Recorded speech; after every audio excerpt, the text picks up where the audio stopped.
Hello and welcome to DTV, your source for news and discussion about the Democratic Party and politics in Knoxville.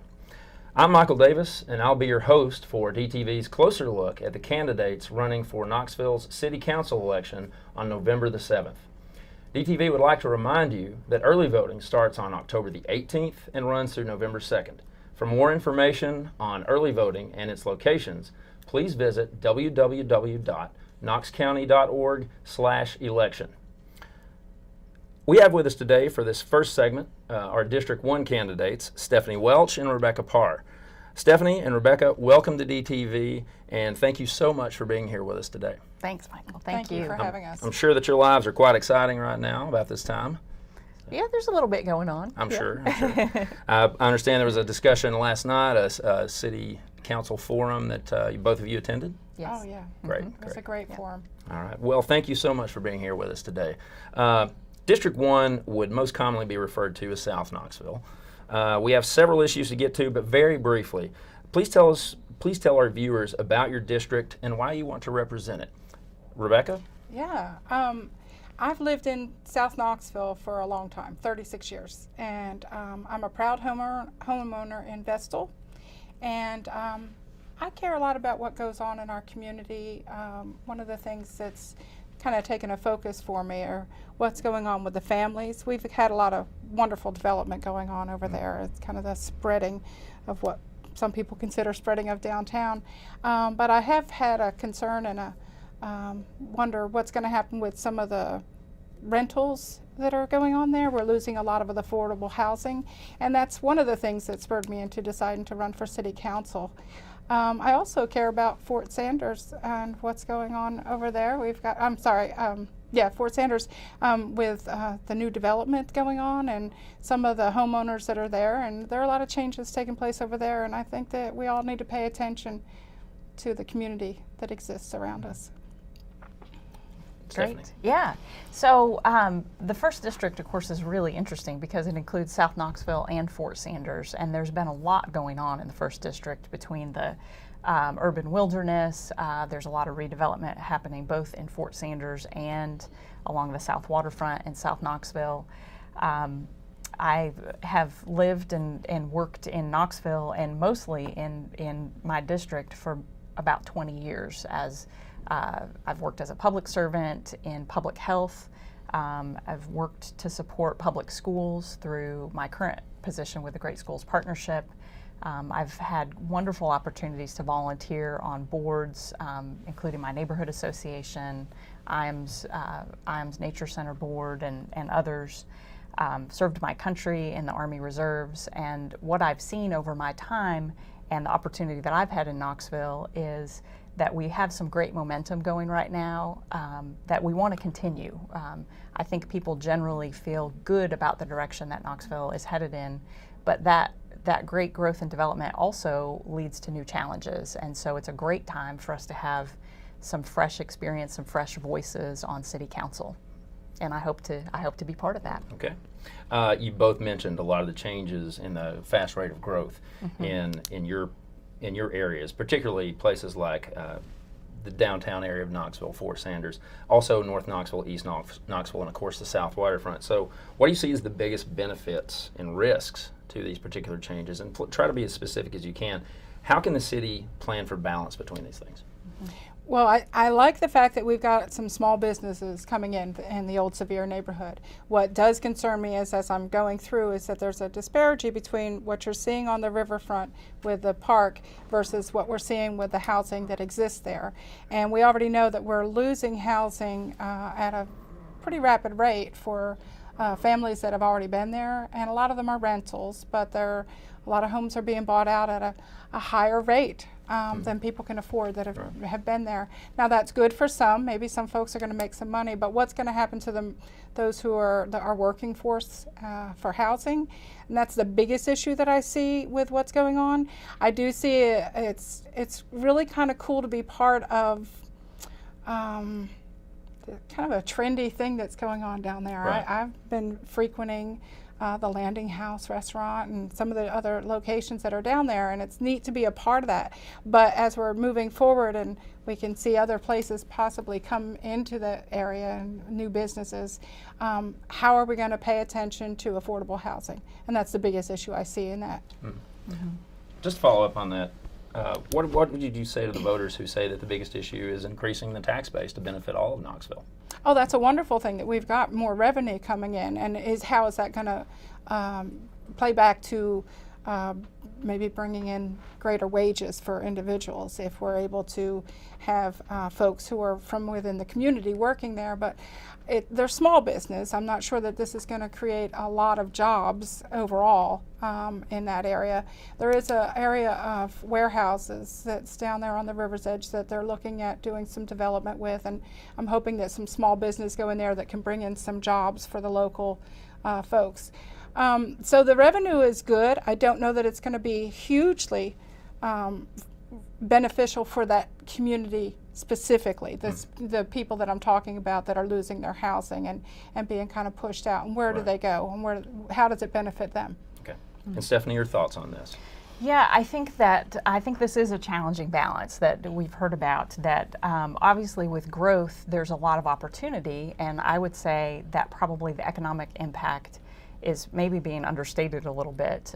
The largest employer in our community is small businesses, so attracting and making sure that we are being friendly to our small businesses, I think is a huge economic driver, and particularly when our city has been very strategic in investing some public dollars to help attract some of that private sector investment. And there are several examples along the South Waterfront redevelopment where there are people who have lived in the neighborhood for a long time are actually opening small businesses in the neighborhood where they live.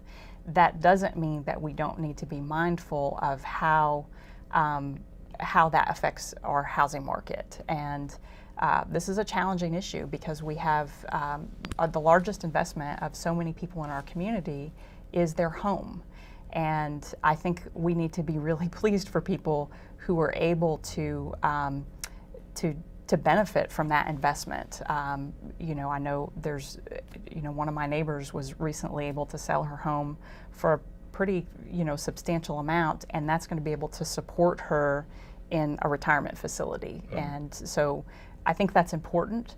At the same time, we have a housing shortage. So making sure that as we're building, and we'll talk about zoning right now, I'm sure, that we're building in a way that is able to maintain some affordable and workforce housing for people who live and work in communities. Right.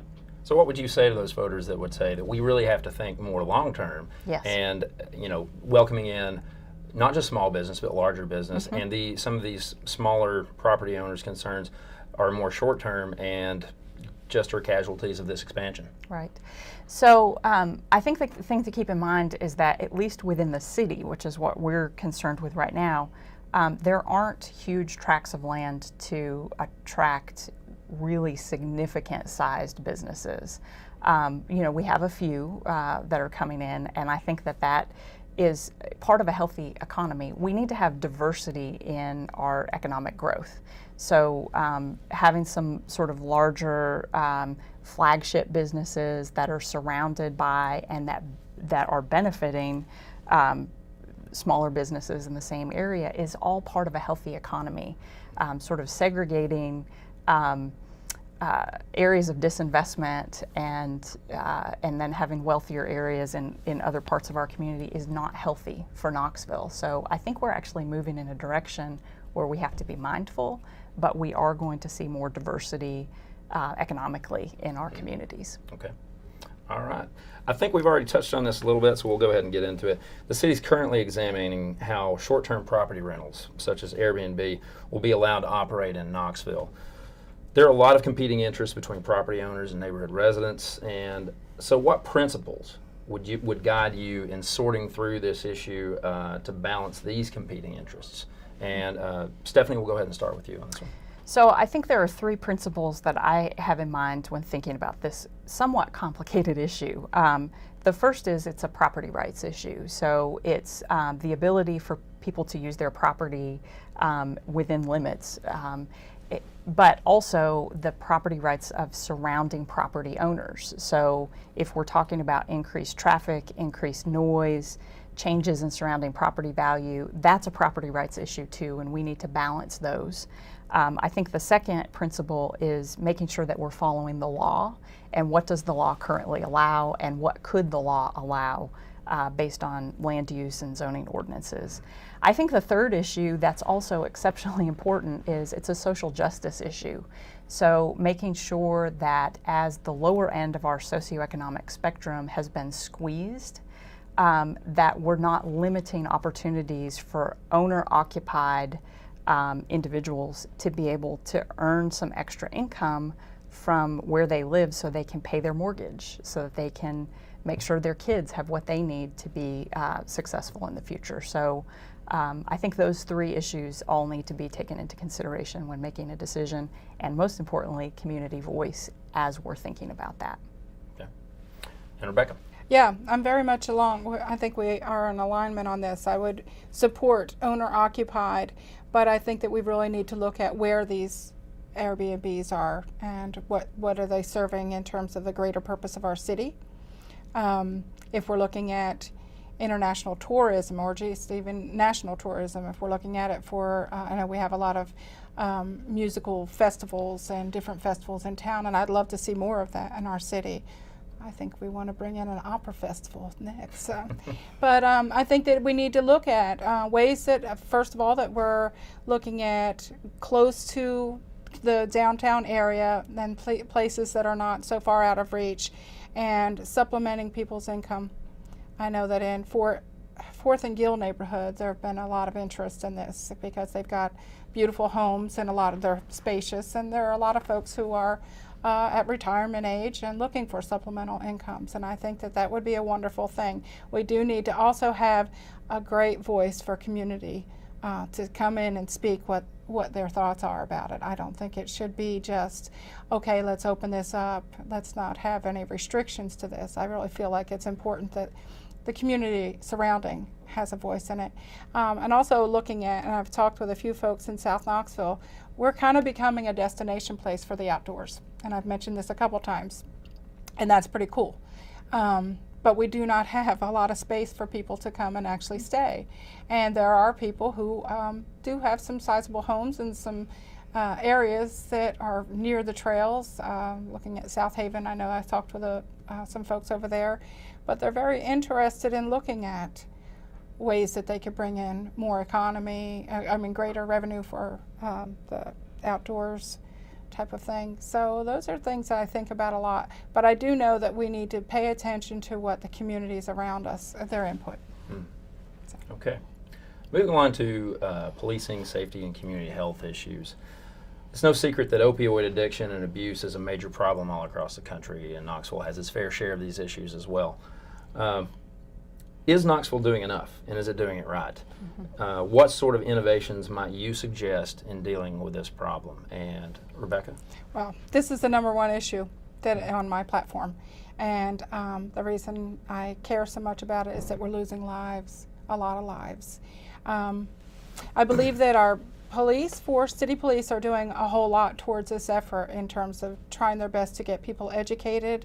I don't know if you were aware, but they had the showing of our portion of Chasing the Dragon, which was very, very informative, a little heavy content, but it was really good. And I also see that Chief Roush, and along with other police officers, they're decriminalizing the opioid addiction and not making it a moral issue, but letting it become more of a medical situation.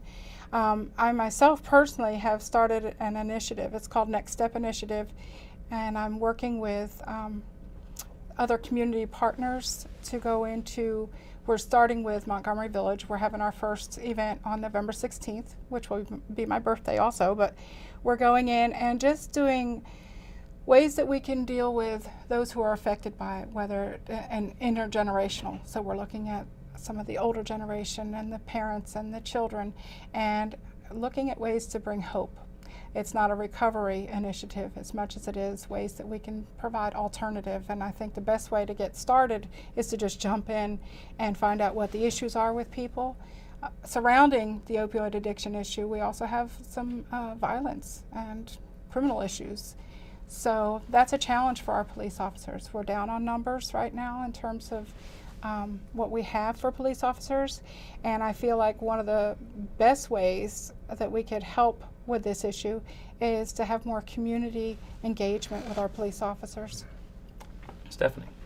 So this is one of those issues that really needs to be addressed on multiple levels. So there are federal policy changes that are needed, there are state policy changes that are needed, and so what I think we need to focus on in this race is what can we do on city council to have an effect on what is really a crisis, and it's a growing crisis in our community. It's affecting every sector of our community. So I think on city council, there are a few things that a city council person can do, starting with basic levels of awareness and advocacy, making sure that we're talking about the opioid crisis as something that is affecting our community, and it's not something that should be stigmatized. So I believe that as leaders on city council, I think Rebecca and I would agree with this, and she's done a great job of raising awareness about this issue. I think secondly, there are partnerships and funding arrangements between the city and nonprofit and community-based organizations that are working on opioid and other addiction issues in our community. And I think that making sure that we're fostering those partnerships and that we're strategically working in alignment with those community organizations, whether it's funding or through cooperative relationships. Thirdly, and I don't know, this is something I'm going to learn more about, but there are municipalities that actually sue pharmaceutical companies who have been a huge part of this opioid epidemic and have recognized their role in it, and are now, in some ways capitalizing on that by now selling additional pharmaceuticals to help combat the opioid epidemic. So I think we have, that is something I think from my experience in public health previously with tobacco, which was another addictive substance, very different, but really in order to address it, it came down, I'm not a litigious person, I know I'm talking to a lawyer, so forgive me, but sometimes you get to the point where that really does have to become an option, and we may need to look at that as a city, and I would be interested in exploring that option. Okay. Thank you very much. Well, we're almost to the end of our segment, but we do have time for just one more question. Again, we'd like to thank both of you for being here today. But one question I have concerns kind of our electoral process with the City Council. In Knoxville, City Council elections allow citywide voting after the district-only primaries in 30 seconds or less. Do you think this manner of voting is working for Knoxville, or do you think we should take a second look at it? Stephanie? I certainly would be open to taking a second look at it. I know I've heard concerns on both sides, pro and con, so I would be open to taking a look at it. However, I do think that it's important. We're making votes that affect the entire city. And whether we continue down this path with our current election process or move to another, I think we need to have a process in place to make sure we're accounting for how a decision that a council member is making in the first district has an impact on the entire city. Okay. Yeah. Thank you. And Rebecca? Yeah, I like the system that we have in place, because I think that because we're making decisions based on citywide decisions, that it really should be up to the entire city to make that selection from each district. I think that it's something that we could look at to see if it would be effective in other ways, but I'm personally in support of how we have it now because of that, specifically those decisions. Okay. So. All right. Well, there you have it, folks. Thank you for watching, and thank you to our candidates, Stephanie Welch and Rebecca Parr. And don't forget, early voting starts on October the 18th and runs through November 2nd, and Election Day is on November the 7th. And we'll see you at the polls. I'm Michael Davis, and thank you for watching DTV.